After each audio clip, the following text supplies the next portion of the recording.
Garth, what was the biggest lesson that you learned in 2025?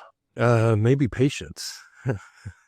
um, I get so excited about these deals that we're trying to accomplish, and it I guess one of the biggest lessons I learned in 2025 is just patience and just knowing that in the big picture, everything will work out if you are just patient and let things work out. And including, in negotiating with these acquisitions of accounting firms to buy, you never know what you're going to encounter, and just being patient and letting the process work itself out is it gives me comfort in getting through the negotiations and the deal. What would you fear would happen if you were not patient? Like, walk me through something that could happen if you weren't patient. Well, this year I learned the definition of emotional sobriety, and I'm trying to conquer that and achieve that. And so, we're getting off topic of accounting, but it's all relatable, and um, that is a big takeaway, a learning lesson for me is how do you calm yourself? How do you make yourself patient? How do you stay in that emotional sobriety? And just a life lesson that I'm working on. That's fantastic. What was your favorite victory or achievement at work in 2025? We developed a new, or we formed a new company, and it's weird how it evolved. There's a friend of ours, Doug, that we've known. Doug and Monica, my wife, started at Deloitte in Tampa, where I was Deloitte in Dallas. And so Monica knew Doug before knowing me. And bringing Doug into the picture in this new co has been really valuable. And it's been so rewarding to have a new friendship that I didn't even ask him to come into this partnership. It just evolved. I took him to a roundtable discussion in New York, and it's just like all of a sudden we're partners. And neither one of us even asked each other, are we doing this? We were just both so excited about the path and the future we'd see together. We just thought, okay, let's do this. Would you say that that is a crowning achievement for you in 25?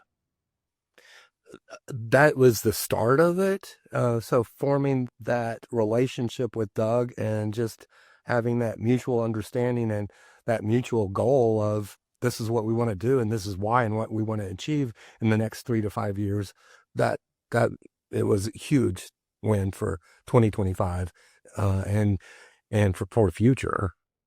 Is there anything that caught you off guard in 2025 for the profession? Something you didn't see coming down the pipeline for the profession? I'm really surprised at the level of inefficiency and just old school backwards accounting firms that are out there. This year I partnered with a rep from Paychecks, and we're actually going out in the field and cold calling accounting firms together. So I'm kind of selling payroll services. And oh, by the way, if you want to be acquired, I'm here to acquire you. And it's been eye opening. I can tell you one little quick story. This was a couple months ago. Anthony and I were in the field in Sarasota. We hit 5 firms that day. One firm we approached, we walked in, and there's a little sign at the front that says, please ring the bell 3 times. So we ring the bell 3 times, and this sweet little old man comes up to the front, slides open the window like a doctor's office, and says, how can I help you? And I go into my spiel, well, we're either here to acquire you, or we want you to join forces and join our consortium so we can sell all together to the VC. And then I handed him my business card, and his eyes grew this huge. And he goes, I'm not ready to sell this year, but oh my God, next year. And he took my card and he treated it like it was a piece of gold. So what I learned from that experience is there's so many of these little firms out there that are zero technology, all on paper, and have zero exit strategy. And he looked at me like a ray of sunshine, as a ray of hope. And so I almost feel like this, it sounds weird, but I feel like it's my God's calling. I feel like I'm so strongly committed to this. It's like I said, it's my calling I can't do anything else but this. So looking at 2026, what is one trend that you think may change or continue for the profession next year? Well, y'all know what that answer is. It's AI. And um, I'm I'm lucky, fortunate. I don't know how else to say it. I feel like I'm always on the cutting edge of being associated with the right technology. So we almost partnered with this one firm that is writing AI that can actually do simple tax returns.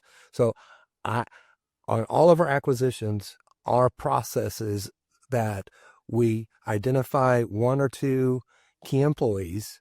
We keep those because they know where all the skeletons are buried. And then we take that information in and we chop it all up. And we first give it to AI. And to the extent AI can't do it, then we send it to India. So would you say outsourcing, the use of AI and outsourcing is going to continue to increase in 26? So I use the analogy, I'm old enough that my first PC had no hard drive. It had a bay for the software and then a bay for the data. And, so I was on that cusp of learning how to do everything by hand. And then all of a sudden there's Lotus 123 / file retrieve, that came on the scene and that changed everything. And that's what I envision AI to be. And it's, looking back, my first PC was 1985. By 89, I was using the PC daily at an accounting firm.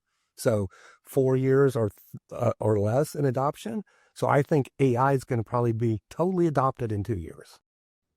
What's one thing you hope doesn't happen in 2026?